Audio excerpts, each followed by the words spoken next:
Obandes. Among her grandfather's maps, she found one that matched no geography she or any specialist could identify. Place names in no known language, topography suggesting a real place, until an elderly cartographer looked at it for a long time and said quietly that he had drawn it 60 years ago, from memory, of a place he had visited once and had never been able to find again.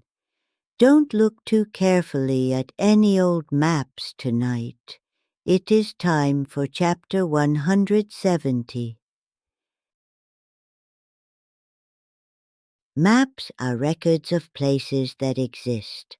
This is their fundamental premise, the careful documentation of what is there, where it is, how it relates to what is around it.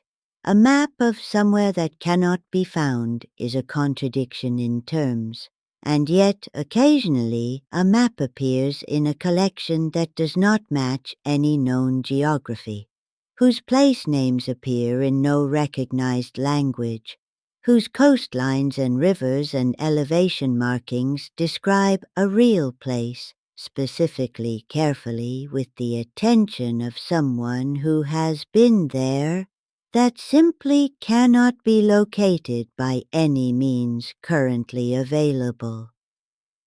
The question such a map raises is not whether the cartographer made an error, it is where they had been. A woman had inherited her grandfather's map collection following his death. Her grandfather had been a collector across a long life, maps spanning centuries, regions, styles of cartography from multiple traditions. The collection was significant. She began cataloging it methodically, working through each map carefully, noting period, region, condition, provenance where determinable. Most were identifiable without difficulty. The map she found approximately halfway through the collection stopped her immediately. It was old, the paper, the ink, the style of drafting belonging to a period she could roughly identify, but the content was not identifiable. Coastline, river systems, elevation markings, place names in a script she did not recognize and could not immediately locate in any reference she had available. She spent several days trying to identify the region, compared the topography to coastlines from the relevant period, consulted references for historical place names and scripts, found nothing that matched. The map was too specific to be fictional, the level of detail suggesting genuine observation rather than invention. The rivers flowed consistently with the topography. The elevation markings described a real landscape, simply not one she could place. She took it to specialists, a cartographic historian, a linguist with relevant expertise, a museum with a significant map collection. None could identify it. The linguist said the script resembled no known language family, but showed internal consistency, suggesting it was a genuine writing system rather than invented marks. The cartographic historian said the drafting technique was consistent with a specific period and tradition. The place simply could not be located. If these stories have found their way to you, if you find yourself returning to this quiet room, there is something small you can do. Like and subscribe. It tells me, and whatever else watches from this room, that you were here and that you intend to find your way back. If you have a story of your own, Granny is always listening, watching, waiting.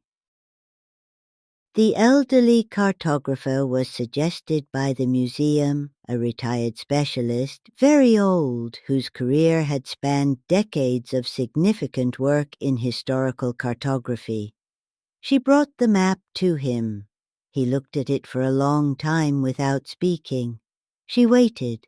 He looked at the coastline, the river systems, the place names in their unidentifiable script. He looked at the elevation markings, turned the map slightly, looked at the orientation, then set it down carefully on the table between them and said quietly that he had seen this map before. She asked where. He said he had drawn it. She asked when. He said 60 years ago. She asked from what source. He was quiet for a moment, then said from memory, of a place he had visited once and had never been able to find again. Shak Khoi, the map between them, cold in the way of a document that connects two people across 60 years through a place that neither of them can locate. I wonder if a specialist looked at something you had found and said quietly that they had made it from memory of somewhere they could no longer find, what would you ask them first, if you have a story of your own? This quiet room has space for your experiences too. Granny is always listening. She asked him about the place.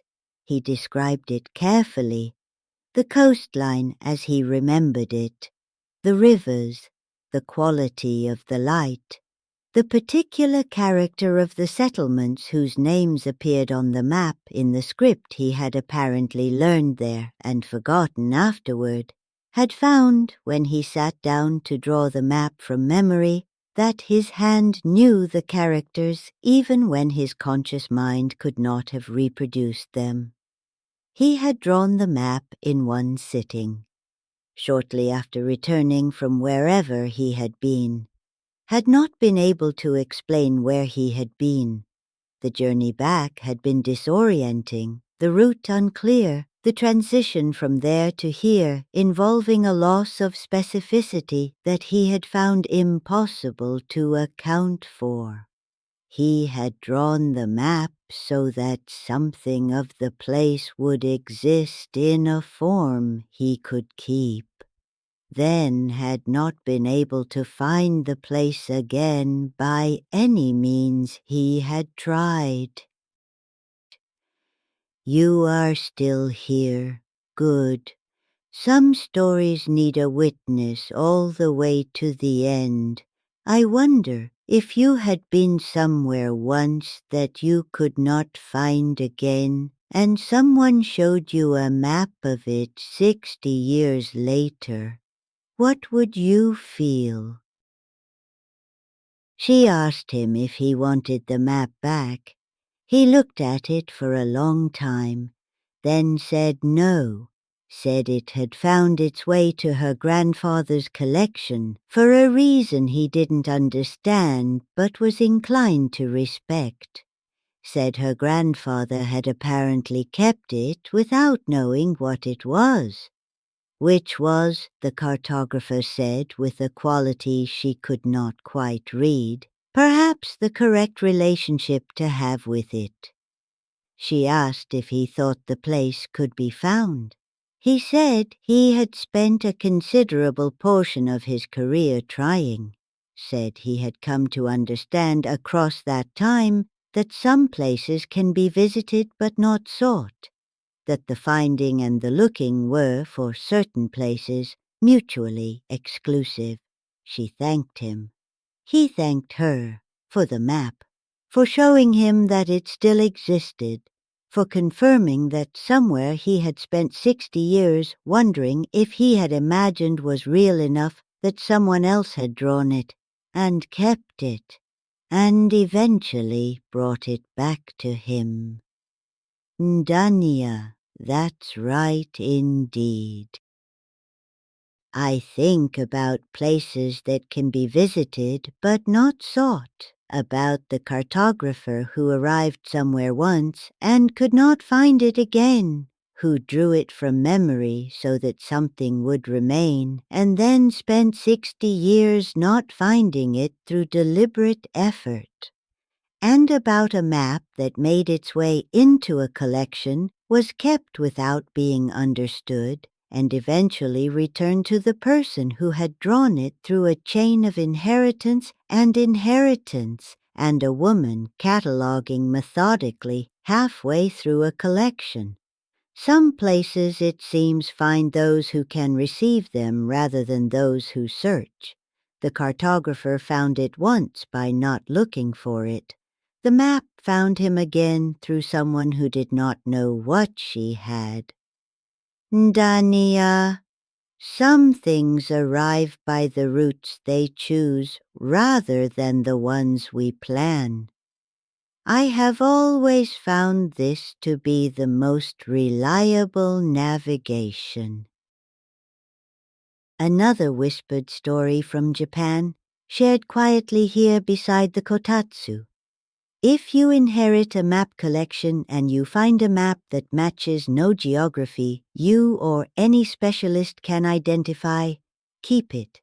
Catalog it carefully. Note the coastline, the rivers, the elevation markings, the script of the place names you cannot read, and take it eventually to the oldest cartographer you can find, because they may look at it for a long time without speaking, and then say quietly that they drew it 60 years ago from memory of a place they visited once and could never find again.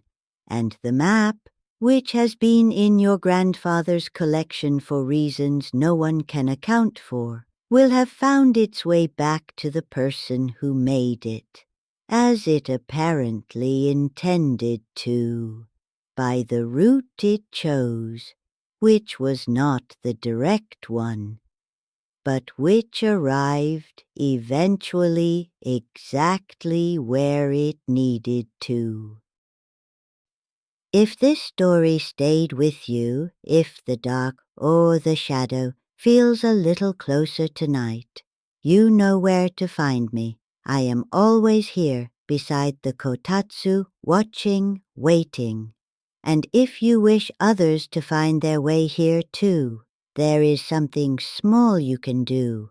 Like and subscribe. I would not object.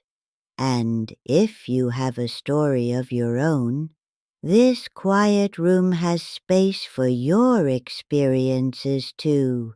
Granny is always listening.